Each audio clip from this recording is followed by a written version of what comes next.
Winter had already settled over the northeastern United States. As snowflakes gently fell to the ground, an elderly man sitting by the window of an old but warm house gazed outside with a deep sense of longing. With only a few days left until Christmas, this was the most meaningful time of the year for him. He adjusted his thick, gray woolen sweater and sat up a little straighter in his armchair. His heart, as it had for many years, beat with the same excitement this year too. Our grandfather, Samuel Owens, was 72 years old, a dignified man with dark skin. Life had never been easy on him, but he had overcome every obstacle and continued to live with strength and honor. His wife had passed away nearly 10 years ago. Since that day, the house had seemed a little bigger, a little quieter, and a little lonelier. But when Christmas came, that loneliness was banished, because Christmas was the magical time when his family gathered around him, and his house was filled with laughter.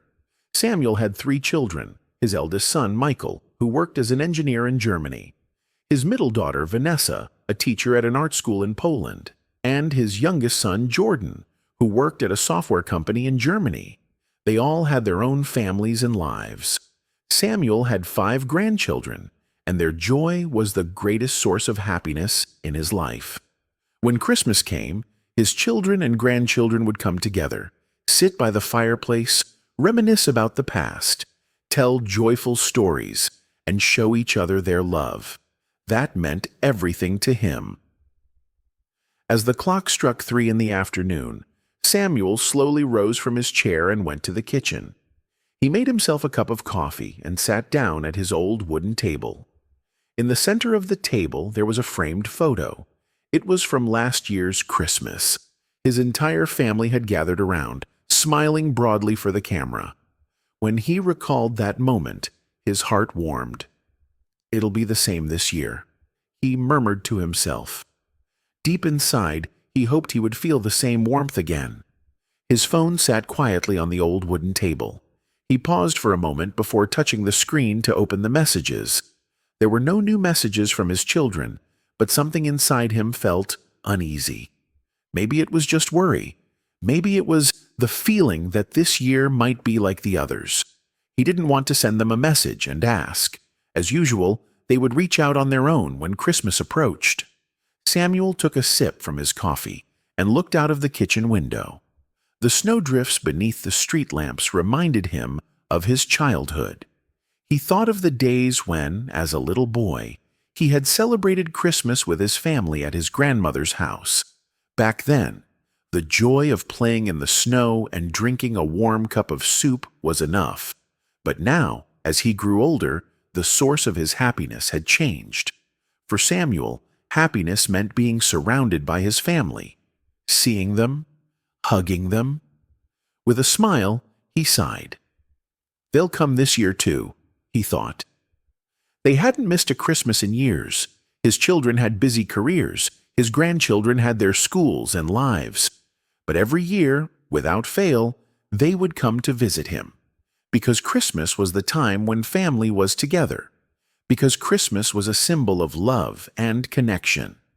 As he comforted himself with these thoughts, the joyful laughter of children echoed outside. Samuel furrowed his brow slightly.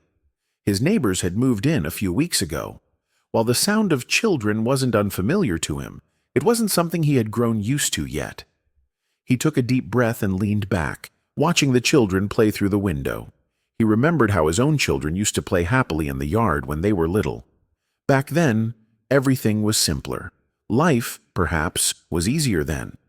But no matter how much the world changed, one thing should never change. Family was the most important thing. Samuel placed his cup back down and continued to gaze out the window. Christmas was approaching, and he was waiting for his children. Though there was a slight sense of melancholy in him, he was still hopeful. Because this Christmas, it would be just like before, wouldn't it? Samuel, gripping the receiver tightly, kept his eyes fixed on the window, watching the snowflakes gently fall. A deep, hard-to-express excitement filled him. His grandchildren, their little smiles, joyful laughter, and the way they would run to hug him flashed in his mind. "Dad, hello," came the voice of his eldest son from the other end of the phone. "How are you?" Samuel placed a big smile on his face and replied, "Oh, my child, I'm fine. But what really matters is how you all are. Tomorrow is Christmas. I miss my grandchildren so much. When are you coming?" There was a brief silence. That silence stirred a feeling of sadness in Samuel's heart. Then his eldest son spoke slowly.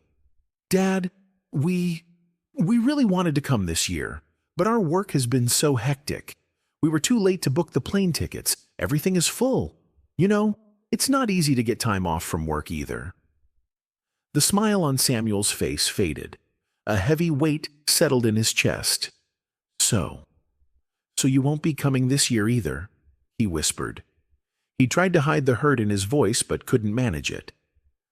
"Dad, please don't be upset. We love you so much. I promise we will come as soon as we can," his son said. "Maybe after the new year?" Samuel shook his head, though no one could see him. The moment he had been waiting for had once again been postponed. "I understand," he said slowly.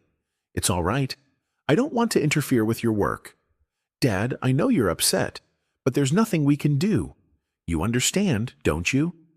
Samuel swallowed the lump in his throat, trying to soften it. "Of course, my child," he said with a forced smile. "I understand." But he didn't understand. He didn't want to understand. Maybe he had gotten used to being alone for the whole year, but being alone on Christmas was a different kind of pain. After the phone call ended, Samuel took a deep breath and slowly sat back down in his chair. He had to accept that his children wouldn't be coming. His eyes fell on the framed family photo on the coffee table. His grandchildren were sitting next to him, smiling happily. The last time he had seen them, they were still so little. Who knew how much they had grown by now? A feeling of emptiness grew inside him. Every year he went through the same disappointment. His grandchildren must have wanted to come too, but it wasn't in their hands. His children, however, could never make it, always finding an excuse. Work, life's rush, distance. But Christmas meant family. It meant being with loved ones. Yet, for him, this had become nothing more than a dream. Hours passed, and Samuel didn't get up from his chair. He simply thought. His sons' voices echoed in his ears. "Dad, there's nothing we can do." Even though there was nothing they could do, there was something he could do. He paused for a moment, took a deep breath and closed his eyes. A completely different feeling stirred inside him. He murmured to himself, "Maybe it's time to do something." His thoughts had already begun to form a new plan. When Samuel learned that his children wouldn't be coming, his eyes welled with tears, and his heart twisted with a deep ache. New Year's was not just a date for him. It was a special day to spend with his children and grandchildren, filled with the echo of joyful laughter and overflowing with love. But now, the harsh reality of loneliness had once again wrapped its arms around him. His eyes lingered on old photos. He gazed at the pictures taken years ago, where his grandchildren smiled brightly for the camera. How quickly time had passed. He placed his trembling hands on the table and cradled his head in his palms. The sorrow inside him weighed heavily on his entire body. As he closed his eyes, he remembered moments when his grandchildren would run to him shouting, "Grandpa!" and hug him tightly. There was a void within him, a void that seemed impossible to fill. As the night passed, Samuel took a deep breath and sank into his bed. Yet, the weight inside him didn't lift. He felt a strange pressure in his chest and struggled to breathe. He placed his hand on his chest, his heartbeat quickening. Suddenly, his head began to spin, his vision blurred, and the lights in the room seemed to flicker. Panicking, he tried to get up, but his knees trembled and his body lost control. He collapsed to the floor in an instant. Lying motionless on the floor, time seemed to stop.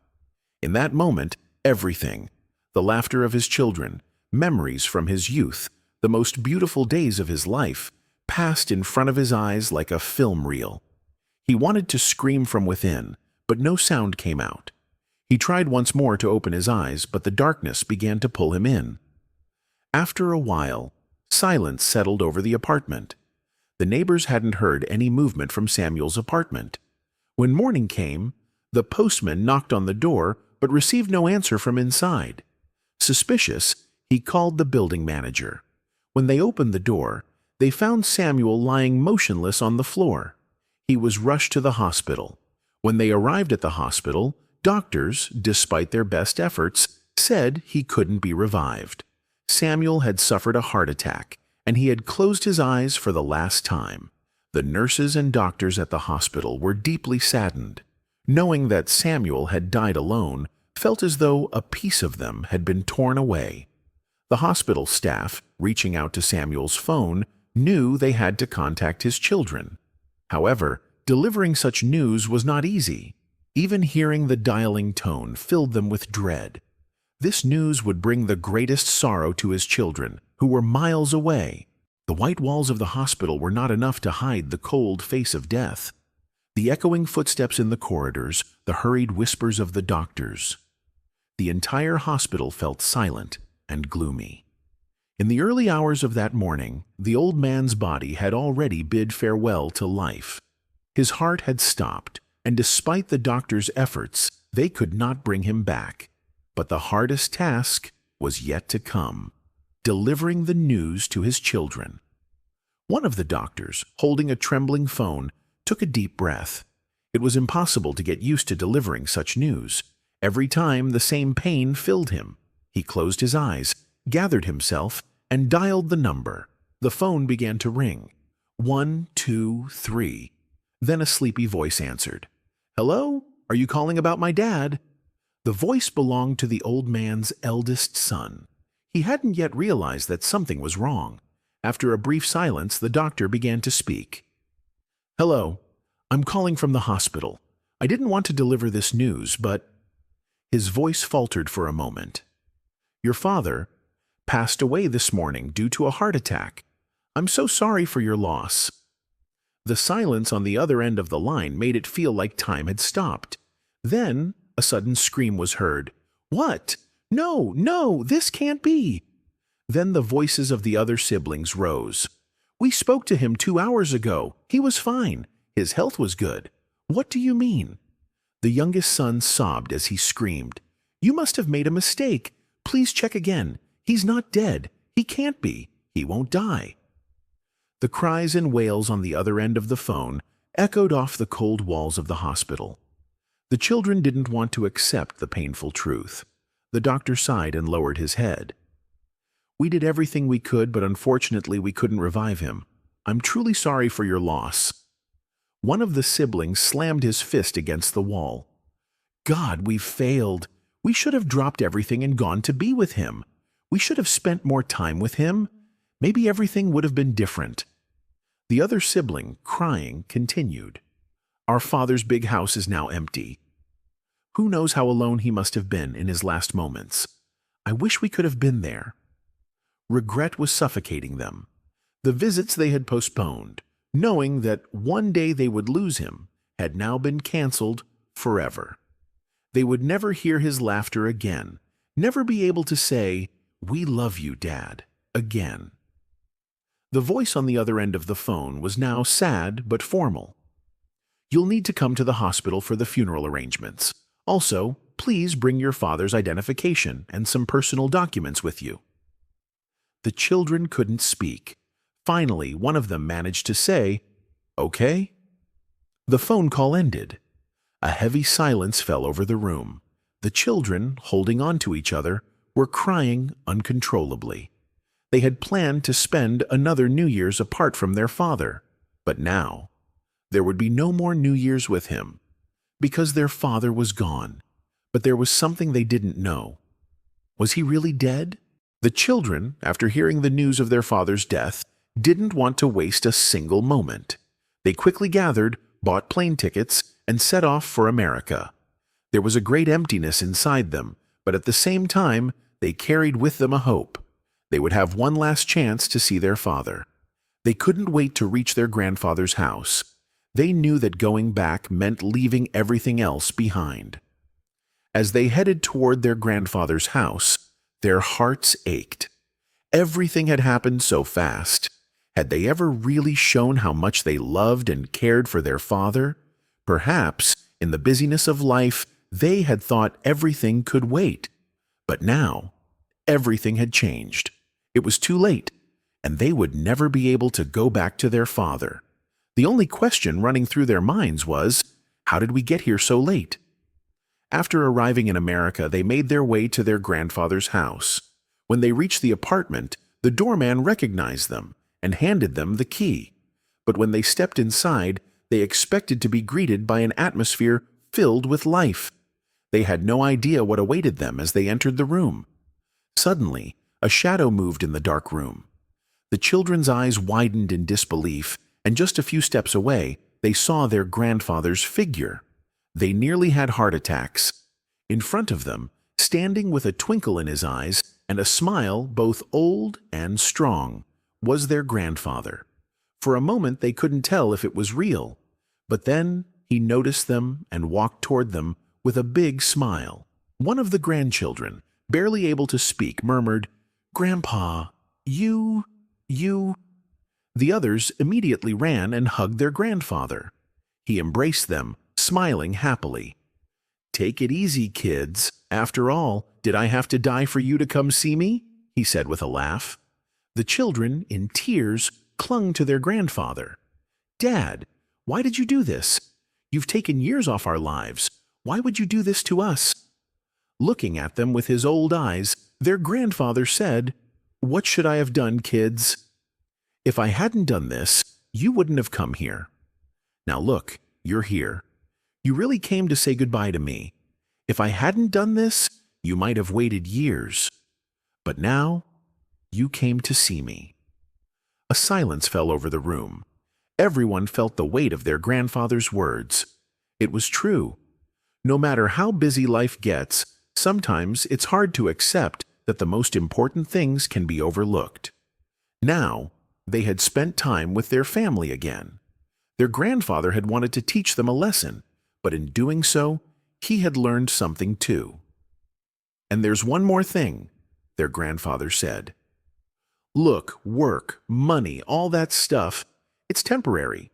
One day, it all ends, but the time you spend with your family is forever. That was my mistake. And don't forget this, never neglect your mother and father. Remember, that's the most valuable thing to achieve in life." As the grandchildren wiped away their tears, they hugged each other tightly. Each of them felt a sense of relief in their hearts. Perhaps everything that had happened had taught them how precious time was. Family was truly the most valuable thing not to be lost. Time couldn't be traded for money or anything else. Recognizing the value of the moment only made sense when you were with your loved ones. And that day, with the light in their grandfather's eyes, they moved toward an emotional end. Everything ended unexpectedly, but in a happy and meaningful way, because the most important thing, no matter how hard it was bringing the family together. That was, in fact, the lesson everyone needed to learn. In the end, everyone embraced, smiling through their tears. Their journey had led them to a happy ending,